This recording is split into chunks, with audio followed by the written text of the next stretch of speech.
Hi ಎಲ್ಲರಿಗೂ ನಮಸ್ಕಾರ. ನಾನಿವತ್ತು ಹುರಿದ ಅಕ್ಕಿಯಿಂದ ಮಾಡಿದ ತಂಬಿಟ್ಟನ್ನು ತೋರಿಸ್ತಾ ಇದ್ದೀನಿ. ಇದು ಶಿವರಾತ್ರಿ ಹಬ್ಬಕ್ಕೆ ಮಾಡಿಕೊಂಡಿದ್ದು. ಅಪ್ಲೋಡ್ ಮಾಡೋದು ಸ್ವಲ್ಪ ಲೇಟ್ ಆಗಿದೆ.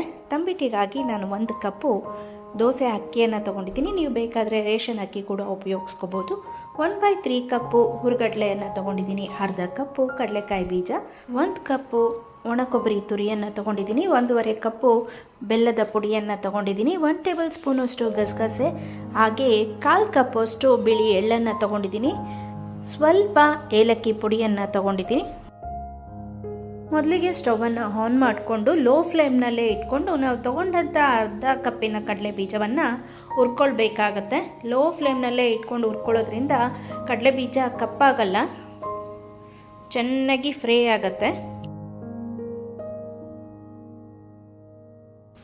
ನೋಡಿ, ಈ ಥರ ಹುರ್ಕೊಳ್ಬೇಕಾಗತ್ತೆ. ಕಡಲೆಕಾಯಿ ಬೀಜ ಕಪ್ಪಾಗಬಾರ್ದು. ಕೈನಲ್ಲೇ ಹಿಂಗೆ ಪ್ರೆಸ್ ಮಾಡಿದ್ರೆ ಸಾಕು, ಅದ್ರ ಸಿಪ್ಪೆ ಬಿಡಿಸ್ಕೊಳ್ಳೋ ಆಗಿರಬೇಕು. ಸ್ಟವನ್ನು ಆಫ್ ಮಾಡಿಬಿಟ್ಟು ಇದನ್ನು ತಣ್ಣಗಾಗೋದಕ್ಕೆ ಒಂದು ಕಡೆ ಇಡೋಣ.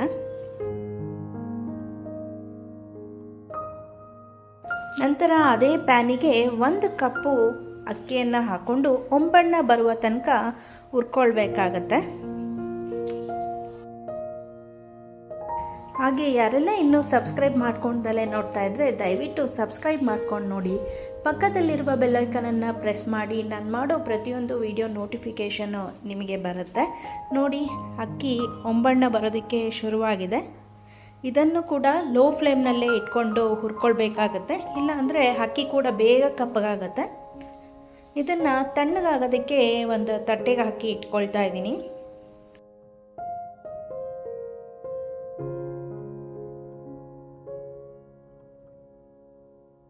ನಂತರ ನಾವು ತಗೊಂಡಂಥ ಹುರುಗಡ್ಲೆಯನ್ನು ಹಾಕ್ಕೊಂಡು ಸ್ವಲ್ಪ ಬಿಸಿ ಮಾಡ್ಕೊಳ್ಳೋಣ.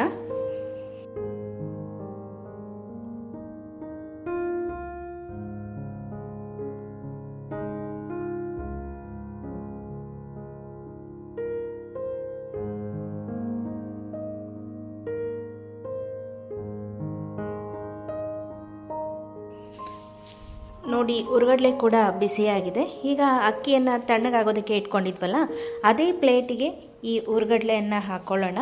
ಇದೆರಡು ಪೂರ್ತಿಯಾಗಿ ತಣ್ಣಗಾಗಬೇಕು. ನಂತರ ಅದೇ ಪ್ಯಾನಿಗೆ ನಾವು ತಗೊಂಡಂಥ ಬಿಳಿ ಎಳ್ಳನ್ನು ಹಾಕ್ಕೊಳ್ತಾ ಇದ್ದೀನಿ. ನೀವು ಕಪ್ಪು ಎಳ್ಳು ಬೇಕಾದ್ರೂ ಉಪಯೋಗಿಸ್ಕೋಬೋದು.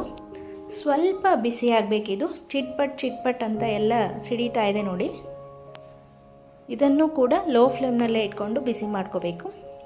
ನಂತರ ನಾವು ತಗೊಂಡಂಥ ಗಸಗಸೆಯನ್ನು ಹಾಕ್ಕೊಳ್ಳೋಣ. ಫ್ಲೇಮನ್ನು ಆಫ್ ಮಾಡಿಬಿಟ್ಟು ಅದೇ ಪ್ಯಾನ್ ಬಿಸಿಗೆ ಇದೆರಡೂ ಕೂಡ ಬಿಸಿ ಆಗುತ್ತೆ. ನಂತರ ಇದನ್ನು ಕೂಡ ತಣ್ಣಗಾಗೋದಕ್ಕೆ ಬಿಡೋಣ.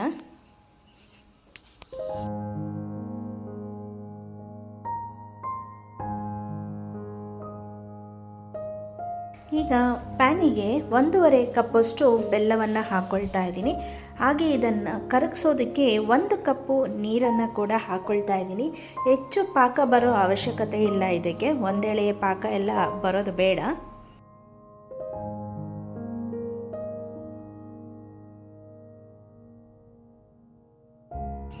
ಬೆಲ್ಲ ಸ್ವಲ್ಪ ಲೈಟಾಗಿ ಪಾಕ ಬರೋ ಅಷ್ಟೊತ್ತಿಗೆ ಅಕ್ಕಿ ಮತ್ತು ಹುರುಗಡ್ಲೆಯನ್ನು ಪುಡಿ ಮಾಡ್ಕೊಳ್ಳೋಣ. ಎರಡು ತಣ್ಣಗಾಗಿದೆ. ಈಗ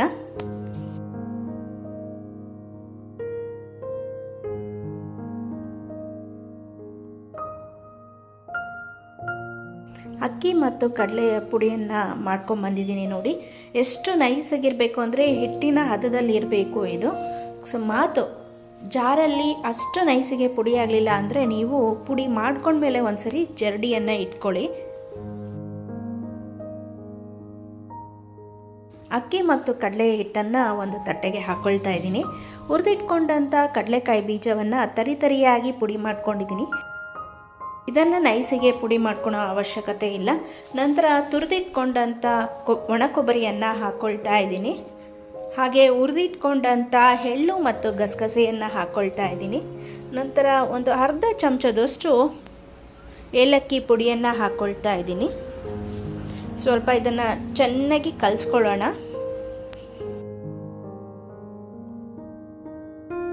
ನಾನು ಮಾಡುವ ಎಲ್ಲ ರೆಸಿಪಿಗಳನ್ನ ನಿಮ್ಮ ಫ್ಯಾಮಿಲಿಯೊಟ್ಟಿಗೆ ಫ್ರೆಂಡ್ಸೊಟ್ಟಿಗೆ ಶೇರ್ ಮಾಡಿ. ಹಾಗೆ ನೀವು ಕೂಡ ಟ್ರೈ ಮಾಡಿ ಹೇಗಾಗಿತ್ತು ಅಂತ ಕಮೆಂಟ್ ಮಾಡಿ. ನೋಡಿ, ಚೆನ್ನಾಗಿ ಕಲಿಸ್ಕೊಂಡಾಗಿದೆ. ಇನ್ನೊಂದು ಕಡೆ ಪಾಕ ಕೂಡ ರೆಡಿ ಆಗ್ತಾ ಇದೆ. ತುಂಬ ಗಟ್ಟಿ ಪಾಕ, ಒಂದೆಳೆ ಪಾಕ ಇದನ್ನೆಲ್ಲ ಮಾಡ್ಕೊಳಕ್ಕೆ ಹೋಗಬೇಡಿ. ತಂಬಿಟ್ಟು ತುಂಬ ಗಟ್ಟಿ ಆಗುತ್ತೆ, ಕಲ್ಲು ಆದಂಗೆ ಆಗ್ಬಿಡತ್ತೆ.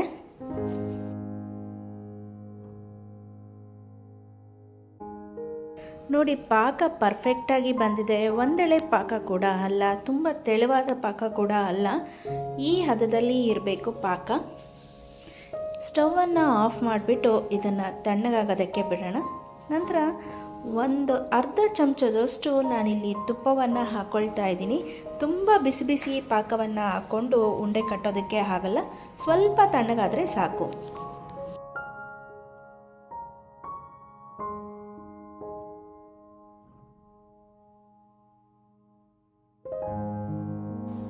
ನೋಡಿ, ಪಾಕ ಸ್ವಲ್ಪ ಅಷ್ಟೇ ತಣ್ಣಗಾಗಿದೆ.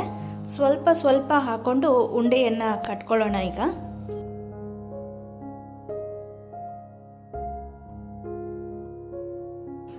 ಉಂಡೆಯನ್ನು ಕಟ್ಕೋಬೇಕಾದ್ರೆ ಸ್ವಲ್ಪ ತೆಳುವಾಗಿ ಕಟ್ಕೊಳ್ಳಿ. ಉಂಡೆಗಳೆಲ್ಲ ತಣ್ಣಗಾದ್ಮೇಲೆ ಗಟ್ಟಿ ಆಗಿಬಿಡತ್ತೆ. ತೆಳುವಾಗಿ ಕಟ್ಕೊಳೋದ್ರಿಂದ ಸ್ವಲ್ಪ ಮೃದುವಾಗಿ ಕೂಡ ಇರುತ್ತೆ. ಈಗಿನ ಮಕ್ಕಳಿಗೆ ಈ ಥರ ಉಂಡೆಗಳ ಬಗ್ಗೆ ಮಾಹಿತಿ ಇರೋದಿಲ್ಲ. ಮನೆಯಲ್ಲಿ ಹಬ್ಬಕ್ಕಾಗಿ ಮಾಡದೆ ಸಮಯ ಸಿಕ್ಕಿದಾಗಲೆಲ್ಲ ಮಾಡಿದ್ರೆ ಮಕ್ಕಳು ತುಂಬ ಖುಷಿ ಪಟ್ಕೊಂಡು ತಿಂತಾರೆ. ಹೊರಗಡೆ ತಿಂಡಿಯನ್ನು ಬಯಸೋದು ಕಡಿಮೆ ಮಾಡ್ತಾರೆ. ನೋಡಿದ್ರಲ್ಲ ಎಷ್ಟು ಸುಲಭವಾಗಿ ಹುರಿದಕ್ಕೆಯಿಂದ ಮಾಡಿದ ತಂಬಿಟ್ಟನ್ನು ಮನೆಯಲ್ಲೇ ಮಾಡ್ಕೊಳ್ಬೋದು ಅಂತ ಅಂದು. ಖಂಡಿತವಾಗ್ಲೂ ನಿಮಗೆಲ್ಲ ಈ ರೆಸಿಪಿ ಇಷ್ಟ ಆಗಿದೆ ಅಂತ ಅಂದ್ಕೊಳ್ತೀನಿ. ಇಷ್ಟ ಆಗಿದ್ದರೆ ದಯವಿಟ್ಟು ಲೈಕ್, ಶೇರ್, ಸಬ್ಸ್ಕ್ರೈಬ್ ಮಾಡಿ. ಕಮೆಂಟ್ ಮಾಡೋದನ್ನು ಮರಿಬೇಡಿ. ನಾನು ಮತ್ತೊಂದು ಹೊಸ ರೆಸಿಪಿಯೊಂದಿಗೆ ಸಿಗ್ತೀನಿ. ಧನ್ಯವಾದಗಳು.